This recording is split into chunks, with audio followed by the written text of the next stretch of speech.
दोस्तों नमस्कार, आप देख रहे हैं सत्य हुंकार में आपके साथ सत्यपाल। दिल्ली एमसीडी के चुनावों का बिगुल बज गया। राजनीतिक अखाड़े सजने लगे हैं और प्रत्याशी इस समय मैदान में हैं।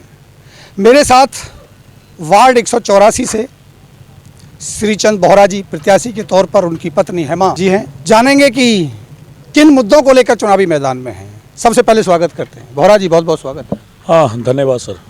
हेमा जी, आपका भी बहुत धन्यवाद। सबसे पहले आप ही से जानेंगे, चुनावी बिगुल बज गया है, बहुत लड़ाई लड़ी आपने दिल्ली में, केजरीवाल और कभी राज्यपाल।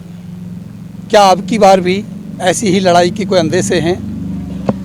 देखो, अरविंद केजरीवाल जनता के लिए लड़ रहा है। हमने जितने भी काम किए जनता के हित के लिए काम किए हैं। तो ये हमारा एलजी से लड़ाई नहीं है, हमारी जनता की सुविधा के लिए लड़ाई है कि जनता को अच्छी सुविधा मिले, जनता को अच्छी व्यवस्था मिले। ये लड़ाई है हमारी। ये लड़ाई तो नहीं है कि हम काम कराएं तो वाही हम ले लेते हैं, जब काम नहीं होता तो एलजी के गले में माला डाल देते हैं। देखो, पूर्ण राज्य का दर्जा तो है ही नहीं, कुछ न कुछ बातों पे तो एलजी के पास बात करनी पड़ेगी।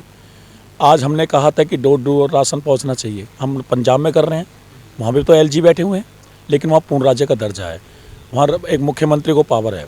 लेकिन दिल्ली के अंदर मुख्यमंत्री को पावर नहीं है। जितना मुख्यमंत्री जी काम कर रहे हैं वो सबके सामने है। बोहरा साहब, लंबा समय हो गया आपको राजनीति में, दिल्ली को तो बहुत अच्छे से नज़दीक से आपने देखा है। आम आदमी पार्टी की बड़े लंबे समय से राजनीति कर रहे हैं। आम आदमी पार्टी दिल्ली में एमसीडी का चुनाव किन मुद्दों पर लड़ रही है? हम कूड़ों के ऊपर मुद्दे पे लड़ रहे हैं। सबसे बड़ी अगर परेशानी, कोई बहनें परेशान है, नाली भरे होने से परेशान है, जगह जगह कूड़े के इकट्ठा होने से परेशान है, फैलती बीमारी से परेशान है, फैलती गंदगी से परेशान है। तो इस बार अगर शहर को सुंदर बनाना है तो कूड़ा तो हटाना पड़ेगा। लेकिन विधायक रामवीर सिंह बिदूड़ी कहते हैं कि बड़े बड़े कूड़े के ढेर इस बात का प्रमाण है कि उन्होंने कूड़ा उठा दिया। अच्छा, तो फिर मैं कहता हूँ उनको चैलेंज करता हूँ, आइए जनता के बीच में चलते हैं। कल एक उनके प्रतिनिधि कह रहे थे कि आपके क्षेत्र में तो कहीं कूड़ा है ही नहीं, हमने 15 साल काम किया है। अगर आपने 15 साल के काम किया है तो आइए मुद्दों के ऊपर। ये तो जनता आपको 7 तारीख को बता देगी, 4 तारीख को वोट डलेगी, 7 तारीख को आपको जनता बता देगी। आज गली गली लोग परेशान हैं, अब खुद लोगों से पूछिए। देखो, हम तो उम्मीदवार हैं, आम आदमी पार्टी के उम्मीदवार हैं, हम तो कहेंगे ना कोई बात, लेकिन जनता तो झूठ नहीं बोलेगी। जो जनता परेशान है, आज इतनी गलियां नालियां भरी पड़ी हैं, आज जगह जगह कूड़े के ढेर हैं। आज इन्होंने सफाई कहाँ करी है ये बताओ ना।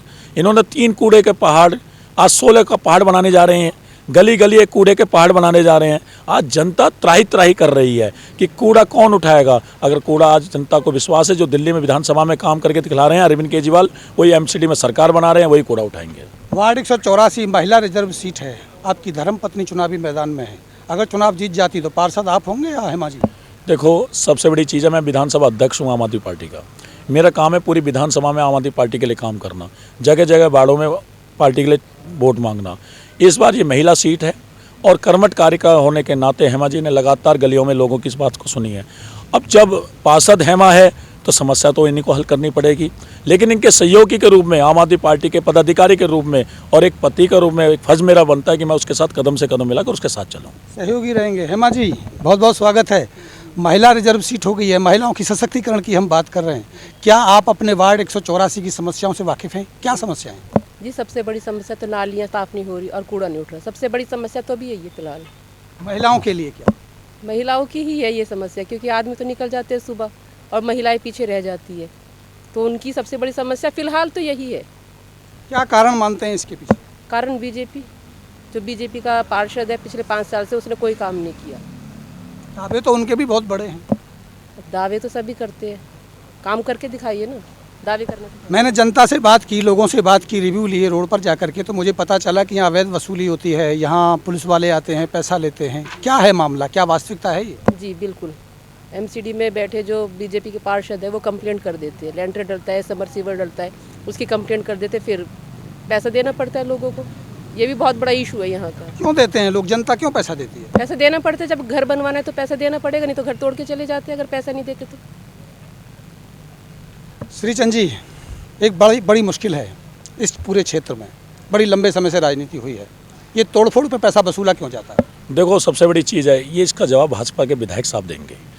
जब 2020 का चुनाव आ रहा था तो 2019 के अंदर मनोज तिवारी जिनके जो प्रदेश अध्यक्ष रहे हैं, सांसद हैं, उन्होंने लब कुछ पे कहा था कि ओजोन हमने जो है हटा दिया, गो कर दिया। कहाँ है वो? ये झूठे वादों पे हमेशा चुनाव लड़े हैं, लेकिन हम आपके मीडियम के माध्यम से बताना चाहते हैं, हमें नहीं पता ओजोन क्या होता है।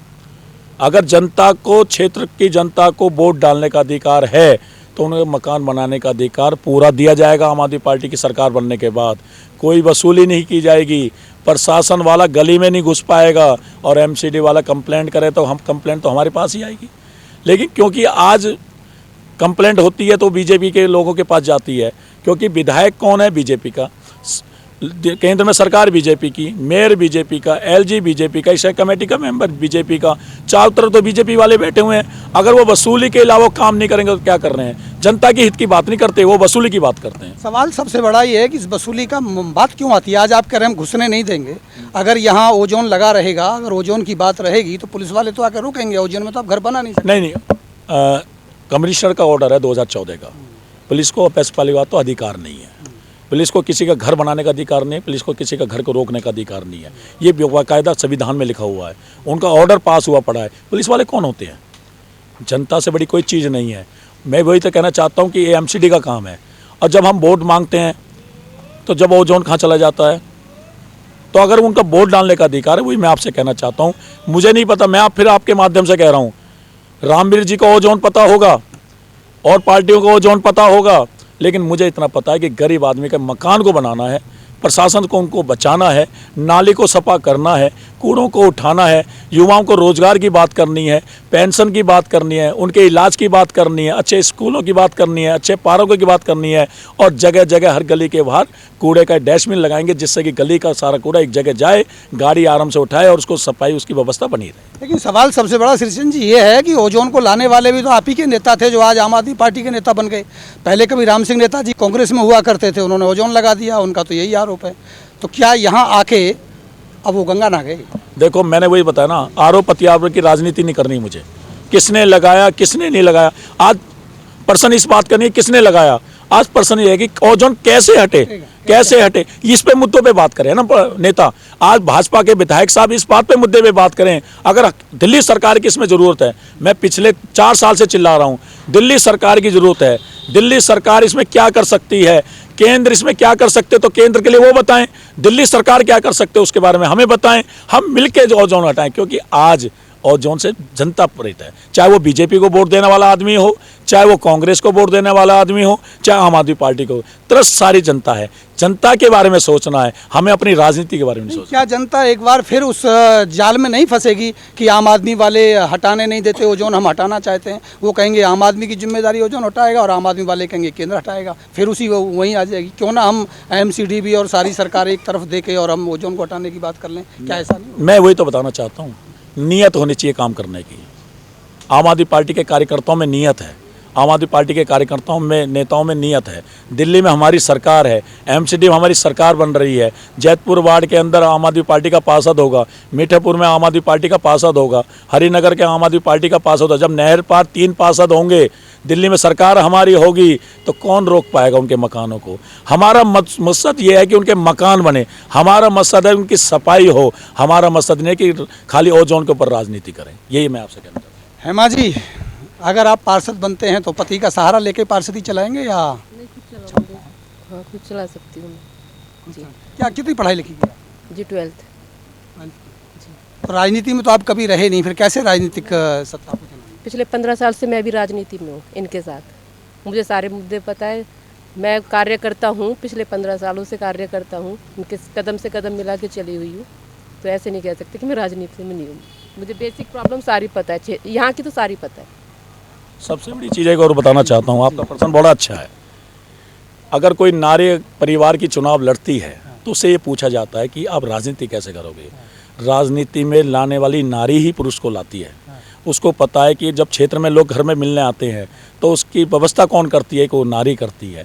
कि मेरे पति के साथ लोग आ रहे हैं, उनकी चाय की व्यवस्था करना, कि जिससे कि उसकी इज्जत बनी रहे, उसका सम्मान बना रहे। उसको ये पता है कि अगर गंदगी फैलती है तो सबसे पहले घर में बीमारी आती है, तो उसको ये पता है कि अगर गंदगी सफा करूँगी तो हमारे बच्चे सुरक्षित रहेंगे। तो नारी से ज़्यादा किसी को नहीं पता सफाई की व्यवस्था कैसी होती है। लेकिन सवाल ये है ना कि जो महिला सशक्तिकरण के लिए हम महिलाओं को सीट रिजर्व किए हैं, वो केवल नाम की महिलाएं रह गई हैं, केवल स्टैंप लगा रही हैं, राजनीति तो पति कर रहे हैं। देखो, आपसे ये एक हमारी सोच है, हमें अपनी सोच को चेंज करना पड़ेगा। जब आदमी कोरोना काल के अंदर जब उसने अपने पति को लोगों के बीच में छोड़ दिया था, क्या वो एक महान नारी का फर्ज नहीं था? क्या उसका फर्ज नहीं था? अब ये बताइए, कार्यकर्ता के साथ साथ एक पत्नी अपने पति को कह रही है कि आप कोरोना काल में लोगों की सेवा करो, इससे ज़्यादा कोई धर्म है? आप ये बताइए। तो सबसे बड़ी चीज़ है कि वो अपना धर्म करती है। और दूसरी बात यह रही कि उसने कदम कदम पे जितने भी हमारी रैलियां हुई हैं, क्या उसमें भागीदारी नहीं रही परिवार की? क्या उसमें परिवार दोस्तों की भागीदारी नहीं? ये तो अलग बात है। अधिकार सबका मांगने का, अधिकार एक कार्यकर्ता का भी है, अधिकार उसकी पत्नी का भी है, अधिकार उसके दोस्त का भी है, अधिकार उसके रिश्तेदारों का भी है। मांगने का अधिकार सबका है, लेकिन पार्टी जिसको टिकट दे दे, चलना उसके साथ रहिए। अंत में आप ये बात गंभीरता से कहेंगे हमारे दर्शकों को कि हेमा पति पार्षद नहीं होगी, हेमा पार्षद होगी। मैंने आपसे पहले ही कह दिया, मैं विधानसभा अध्यक्ष हूँ, पार्षद हेमा है। आज जनता जो केजरीवाल को वोट दे रही है, केजरीवाल का पार्षद काम करेगा, केजरीवाल की हेमा काम करेगी जितना भी। और ये तो चीज़ रही, चुनाव के बाद आपको खुद पता चल जाएगा कि ऑफिस पे साइन किसके चल रहे हैं, ऑफिस पे डीलिंग कौन कर रहा है। लेकिन पति का तो फर्ज बनता है। नहीं, फर्ज तो ये भी तो बन रहा है कि पति भी तो उसके साथ कदम से कदम मिला के चले।